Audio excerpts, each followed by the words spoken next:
नमस्कार, मैं संदीप सिंह पखाड़ा। आप देख रहे हैं आधार न्यूज हरियाणा। हिसार की आज एक बड़ी खबर रही। पड़ाव चौक पर महिलाओं ने डंडों के साथ रोड जाम किया। एक सबसे बड़ी ब्रेकिंग खबर थी, हमने आपको सबसे पहले दिखाया और उस खबर से अवगत भी करवाया।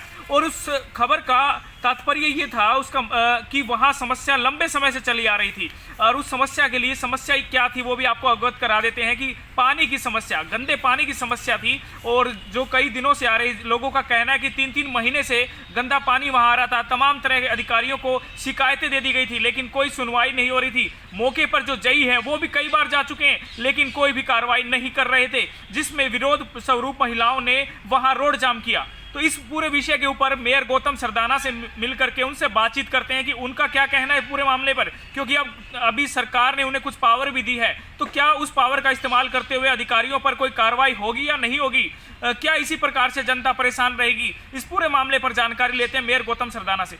सरदाना साहब नमस्कार। नमस्कार संदीप जी। मेयर साहब, आपसे जानना चाहते हैं, आज जिस तरीके से महिलाओं को खुद रोड पर निकलना पड़ा, पानी की समस्या जहां बताया जा रहा है, कई लंबे समय से गंदे पानी की सप्लाई वहां हो रही थी और लोग परेशान थे, महिलाएं परेशान थी और बीमार हो चुके थे काफ़ी लोग और इसीलिए उनको रोड पर आना पड़ा। तो इस मामले को लेकर शायद आपके भी संज्ञान में है, तो क्या कुछ कार्रवाई होगी इस मामले को लेकर? देखिए, यदि ये समस्या 3 महीने पुरानी है और जनता को गंदा पानी पिलाना, ये मौके के जो जई होते हैं उनके खिलाफ एक एक्ट है, मुकदमा दर्ज हो सकता है और जिस भी जई का कसूर है उसे बख्शा नहीं जाएगा। ये मैं आपके चैनल के माध्यम से कह रहा हूँ कि इसकी मैंने जांच लिख भी दी है कि ये किस कारण 3 महीने से गंदा पानी आया और यदि जेई की गलती है, स्टाफ की गलती है हमारे, तो उस स्टाफ के खिलाफ और मौके का जेई जिम्मेवार है।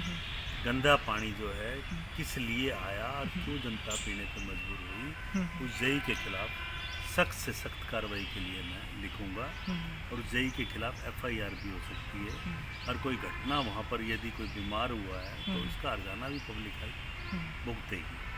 चलिए, एक बड़ी अपडेट आपको दे रहा हूं। मेयर गौतम सरदाना ने कह दिया है कि जो भी इस मामले में दोषी होगा उस पर कार्रवाई होगी, बकायदा FIR तक दर्ज करवाई जा सकती है। साफ साफ कह दिया गया है। मेयर गौतम सरदाना ने इस पूरे मामले को लेकर के उनका जो पक्ष है, उनका जो कहना है वो साफ कर दिया है कि वो कार्रवाई करेंगे, पूरे कार्रवाई के मूड में नजर आ रहे हैं। इस समय की बड़ी अपडेट, जई पर FIR हो सकती है। जी हाँ, आने वाले समय में कार्रवाई उन पर बिठा दी गई है, जांच की जा रही है उनकी पूरे मामले की कि क्यों हुआ ये सब, आखिर कहां कौन कौन अधिकारी इसमें शामिल है। जो भी अधिकारी उसमें शामिल होंगे उन पर कार्रवाई होगी, उन पर FIR होगी, मेयर गौतम सरदाना का कहना है। सर, क्या इस मामले को लेकर के जनता के भी कोई राइट्स है, क्या वो भी इस मामले को लेकर FIR दर्ज करवा सकते हैं? देखिए, जनता का पूरा हक है, संबंधित पुलिस स्टेशन में भी इसकी शिकायत दे सकते हैं। गंदा पानी पिलाना एक कानूनन जुर्म है। यदि आप गंदा पानी किसी को पिलाओगे तो जिसका एक एक्ट है, उस एक्ट के तहत कोई भी व्यक्ति जहाँ गंदा पानी जिसके घर आ रहा है वो शिकायत दर्ज करवा सकता है। उसके लिए वो संबंधित थाने में, पब्लिक हेल्थ में भी, और एक राइट टू सर्विस एक्ट है, उसमें भी 1 दिन के अंदर 24 घंटे के अंदर प्रावधान है कि आपको गंदे पानी की शिकायत दूर करनी ही करनी पड़ेगी। यदि नहीं करते तो उसके अंदर भी 25,000 रुपये का फाइन संबंधित जेई के ऊपर लगाया जा सकता है। यदि 3 बार ऐसी घटना हो सकती है, उस जेई की नौकरी भी जा सकती है। यदि 25,000 3 बार फाइन लग जाता है तो उस जेई की नौकरी भी जा सकती है। तो सरकार ने ऐसे सख्त नियम बनाए हुए हैं और जनता को मैं आपके माध्यम से बताना चाहता हूँ, आप भी शिकायत करने में संबंधित जो नंबर हैं, टोल फ्री नंबर भी जारी किए हुए हैं, उस नंबर पर भी शिकायत दर्ज करा सकते हैं। राइट टू सर्विस एक्ट के मेल ID भी हैं, उसमें मेल भी डाल सकते हैं और संबंधित हमारे को भी आप शिकायत कर सकते हैं। यहाँ पर आपके पार्षद हैं, उनको भी कर सकते हैं। इस मामले में पार्षद को की गई है शिकायत, पार्षद जी से मैंने बात की है तो पार्षद ने भी इस पर कार्रवाई के लिए लिख दिया है। तो ये जनता को मैं वायदा कर रहा हूँ कि जो जहाँ भी आपके माध्यम से अब भी कह रहा हूँ कि जहाँ भी गंदा पानी आ रहा है, आप अपने कमेंट में अगर देख रहे हैं तो डाल दीजिए। वहाँ पर समस्या 24 घंटे में हल नहीं होती तो उसकी लिखित चिट्ठी एक मुझे भी दे सकते हैं। संबंधित अधिकारियों पर निश्चित तौर पर कार्रवाई होगी, ये मैं आपको विश्वास दिलाता हूँ। चलिए, मेयर गौतम सरदाना ने कहा है कि 100% कार्रवाई होगी। आपको आपका अधिकार भी बताया कि किस तरीके से आपके पास क्या क्या अधिकार हैं। अगर कोई अधिकारी, कोई जेई एक्शन एसडीओ साहब अगर काम नहीं करते हैं तो उनके खिलाफ किस तरीके से कार्रवाई हो सकती है, ये भी मेयर गौतम सरदाना ने बताया। अब इनसे जानते हैं कि गायों की जो समस्या लगातार बनी आ रही है, गौ मुक्त हिसार का जो वादा किया गया था वो कितना सच है। ज़मीनी हकीकत पर आप जानते भी हैं, लेकिन उनसे जानते हैं कि क्या उसके लिए कोई कार्रवाई की गई है नहीं, या फिर वो ऐसे ही ये समस्या चली आएगी, बेसहारा गायें जो है वैसे ही रोड पर घूमती रहेंगी। इस पर भी मेयर गौतम सरदाना क्या कहते हैं, आइए जानते हैं। सर, क्या कहेंगे, लगातार गायों का बाहर घूमना, बेसहारा गाय रोड पर घूम रही है, इसके लिए क्या आप लोग कोई व्यवस्था करेंगे या ऐसे ही चलता रहेगा? आज जो मेरे हाथ में ये लेटर है जी, हिसार डंडूर जो हमने 50 एकड़ में गौ वैन बनाया, वो गौशाला बनाई हुई है, उसको गोद देने का काम हम कर रहे हैं। और इसके लिए गौ सेवा फाउंडेशन जो एक संस्था है, वो हिसार के मुख्य गौ सेवक हैं, मंगाली से जुड़े हुए, मंगाली गौशाला से जुड़े हुए, डोभी गौशाला से जुड़े हुए, और हिसार की जो मुख्य जो 3-4 गौशाला हैं, उन सब की मिलके एक ये संस्था बनी हुई है। तो इन संस्था ने गोद ले लिया है, और इसके लिए 9 मई को हम इनको गोद दे देंगे, और 3 साल के लिए हम इनको गोद दे रहे हैं। और इसमें पशुओं के रख रखाव, पकड़ना तो बहुत आसान है, पहुँचाना बहुत आसान है, लेकिन रख रखाव के लिए कुछ मुश्किलें पहले भी आई थी। अब ये मुश्किलें ना आए तो ये शहर की मुख्य संस्था अब हमारे साथ आ चुकी है, और नगर निगम भी उनका प्रतिवर्ष 20 रुपये प्रति पशु के हिसाब से, प्रतिदिन के हिसाब से सहयोग करेगा। वो भी राशि 2.5 करोड़ से ऊपर बैठेगी। तो नगर निगम ने भी ये राशि का सहयोग, गौ बैंड के मिल्क दोनों संस्थाएं मिलकर, नगर निगम भी और गौ सेवा फाउंडेशन भी मिलकर अब ये काम करेगी। और नगर निगम 2 गाड़ियां नई खरीद कर पशुओं को बचाने का काम जल्द ही आप देखेंगे कि पूरी जोर शोर के साथ पशुओं पकड़ने का अभियान चलाया जाएगा। और इसमें सभी शहरवासियों से भी अपील करूंगा कि आप एक बार सभी डंडूर गौशाला देखने भी जरूर जाना। जब हम ये अभियान चलाएंगे तो आप देखना वहाँ गौओं की सेवा भी कैसे होती है। अब कितनी और गायों, जो लोग चारा सड़कों पे डालते हैं उनसे भी आग्रह करूँगा कि चारा जो है वहाँ पहुँचाने का काम करें, और वो संस्था के नंबर जारी हो जाएंगे, जो भी चारा वहाँ देना चाहता है। और हज़ारों गायें, शहर की सभी गाय के चारे की व्यवस्था करने का प्लानिंग की जा चुकी है। सर, कितनी गायों के रख रखाव की वहाँ पर व्यवस्था होगी, और आराम से कितनी गायों को रखा जा सकता है? 5 से 7 हज़ार तक तो वहाँ रखा जा सकता है। और जो गौशालाएं साथ जुड़ी हैं, मुझे लगता है कि पूरे शहर में जितनी गायें जो मिली, सभी की व्यवस्था हम करने में कामयाब हो जाएंगे। इसमें शहरवासियों का और मीडिया का सहयोग होना चाहिए, और मुझे उम्मीद है आप लोग भी इसमें सहयोग करेंगे। चलिए, इस समय एक और बड़ी अपडेट आपको दे देते हैं कि गो अभ्यारण्य को 9 मई से शायद जो है गो सेवक फाउंडेशन जो है वो सहयोग कर रही है, वो साथ में आकर इसे चलाने का काम कर रही है। और वहाँ पर लगभग 5,000 से 7,000 8,000 तक गायें रखने की व्यवस्था वहाँ हो रही है। एक बड़ी अपडेट आपको हमारे चैनल के माध्यम से सबसे पहले मिल रही है। इस वीडियो को ज़्यादा शेयर कीजिए, यानी आने वाले समय में 5 से 7,000 गायें जो शहर से यहाँ से ले जा करके गो अभ्यारण्य में छोड़ी जाएंगी। तो इसका मुताबिक जो गायें रोड पर मिल रही हैं वो शायद आपको रोड पर देखने को नहीं मिल पाएंगी, क्योंकि जल्द ही इन गायों की व्यवस्था गो अभ्यारण्य में की जा रही है। इसके अलावा एक और मुद्दा इस समय बड़ा मुद्दा बना हुआ है। हालांकि मेयर गौतम सरदाना ने पार्कों की सुंदरता के लिए एक प्रतियोगिता भी करवाई थी, और प्रतियोगिता में बहुत से पार्कों ने भाग लिया। बताया जा रहा है कि पहले जो पार्क थे उनसे भी ज़्यादा पार्कों ने हिस्सा लिया, और जो प्रतियोगिता में जो जीतने वाले पार्क थे वो एक से बढ़कर एक थे। लेकिन एक पार्क जो है वो नाराज़ थी, एक संस्था जो पार्क की थी वो नाराज़ थी। उस बारे में क्या कहना है मेयर गौतम सरदाना का, ये जानते हैं। जी, क्या कहेंगे इस पूरे मामले पर? देखिए, सबसे पहले तो सभी पार्क विकास समितियों का मैं धन्यवाद करता हूँ।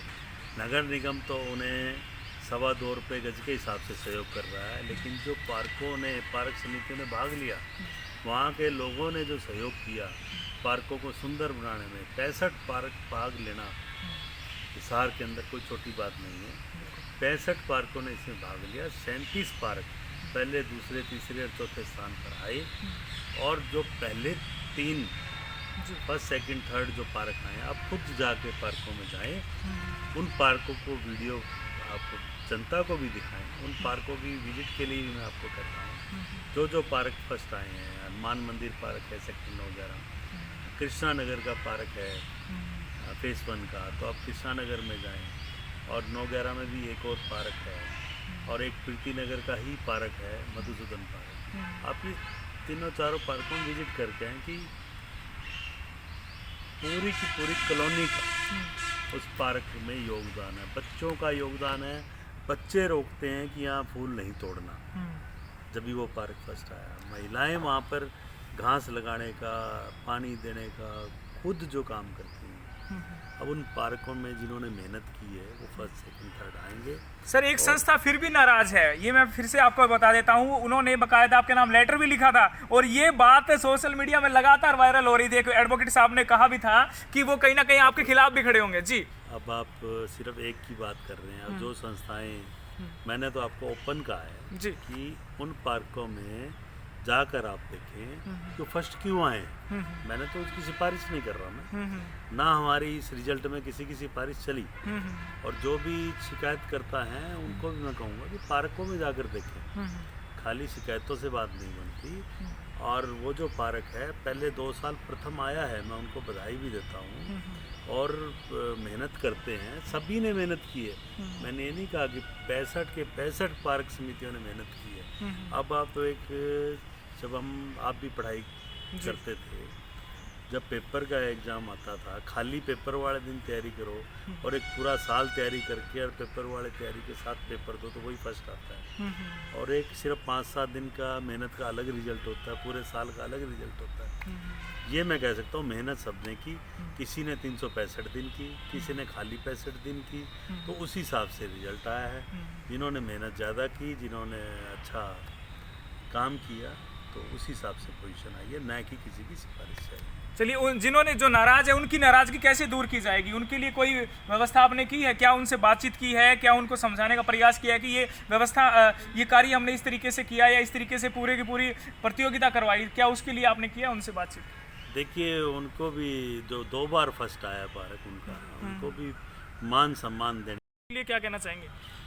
मैं कह रहा हूँ जो पार्क समिति है, जो नाराज है, वो पहले 2 बार फर्स्ट आए, और जो 2 बार फर्स्ट आए हैं उनका भी मान सम्मान हम पिछला रिकॉर्ड देकर कर सकते हैं। हम उन भाइयों का, पूरी प्रीति नगर के जो साथी हैं, वो उनकी मेहनत को हम नमस्कार करते हैं, प्रणाम करते हैं, जो पार्क की समिति के लिए काम करते हैं। और 65 पार्क समितियों ने काम किया। आप ध्यान एक की नहीं 65 की तरफ लगाइए, यानी उनको भी बराबर मान सम्मान दिया जाएगा जो नाराज है। जी, ये नहीं कह रहा मैं। उनका जो 2 बार का प्रथम स्थान है, उनको बुलाया नहीं जा सकता, उनका मान सम्मान एक अलग है। तो 65 की 65 पार्क विकास समितियों ने काम किया है। इस बार हम सबको बुलाने जा रहे हैं, एक बड़ा फंक्शन करने जा रहे हैं, और सभी हिसार वासियों को भी इसमें निमंत्रण देंगे, मुख्य संस्थाओं को, कि आप लोग आएँ और देखें कि पार्क फर्स्ट क्यों आया है। देखना चाहिए ना, अभी हमारे जो first, second, third, fourth park आए हैं वो किस कारण आए हैं। तो इसकी हम एक लाइव वीडियो भी चलवाएंगे और एक फंक्शन करेंगे, उसके अंदर दिखाएंगे, हम सभी साथियों को बुलाएंगे, किसी को नाराज़ नहीं रहने देंगे, ये आपको मैं वायदा कर रहा हूँ। और पूरा का पूरा जो फेयर काम हमने किया है, और आप एक की बात करते हैं, बाकी 64 के भी आप बयान ले लीजिए। बाकी जो फर्स्ट, सेकंड, थर्ड आए हैं उनके पार्क भी दिखाइए। चलिए, बहुत बहुत धन्यवाद मेयर साहब। तो मेयर गौतम सरदाना ने इस समय जो बातें, जो हमने कहा था कि मेयर साहब क्यों नहीं ध्यान दे रहे, जब हमने पानी की समस्या को उठाया था कि कहा था कि मेयर साहब कहाँ हैं, वो क्यों नहीं ध्यान दे रहे, तब अब उनसे संपर्क हुआ तो उन्होंने बताया कि जो भी अधिकारी पूरे मामले में पानी की समस्या को लेकर जो पड़ाव चौक क्षेत्र में हुआ, उसको लेकर के इन्होंने कहा है कि उसके खिलाफ कार्रवाई होगी और उसके आदेश भी दे दिए गए हैं। वहीं पर गायों के मुद्दे को लेकर लगातार, क्योंकि गायों को गौ मुक्त हिसार करने का जो बेसहारा गायें हैं रोड से हटाने बनाने का जो सपना बीजेपी लेकर आई थी, उसको मेयर गौतम सरदाना ने कहा था कि हम इसे पूरा करेंगे, लेकिन वो कहीं ना कहीं अधूरा था। उन्होंने फिर ये बताया कि किस तरीके से एक संस्था जुड़ी है और वो किस तरीके से साथ मिलकर के काम करेगी और आगे आने वाले समय में इसको गायों की जो समस्या है रोड पर घूमने वाली वो नहीं रहेगी। इसके अलावा जो तीसरा और महत्वपूर्ण सवाल ये था कि एक संस्था, हालांकि कई पार्कों का कार्य चला, पार्कों में बहुत से पहले से ज़्यादा पार्कों ने हिस्सा लिया और उन्होंने सुंदरता भी उनकी पहले से ज़्यादा रही, लेकिन एक संस्था नाराज़ थी। उन्होंने कहा उनको भी नाराज़ नहीं रहने देंगे और सभी को साथ लेकर के काम करेंगे और उनके लिए एक विशेष कार्यक्रम, सभी संस्थाओं को लेकर के कार्यक्रम भी होगा। और भी तमाम मुद्दों पर मेयर गौतम सरदाना से फिर से बातचीत करेंगे, उनसे समय लेंगे और दोबारा आपके साथ जुड़ेंगे। तब तक के लिए धन्यवाद, मुझे दीजिए इजाज़त। जय हिंद, जय भारत। अपना सामान MRP पर नहीं डिस्काउंट पर लो। और हिसार में डिस्काउंट कहां मिल रहा है ये जानो SaleTrending.com पर। विजिट SaleTrending.com, पहले कंपेयर करो फिर शॉप करो।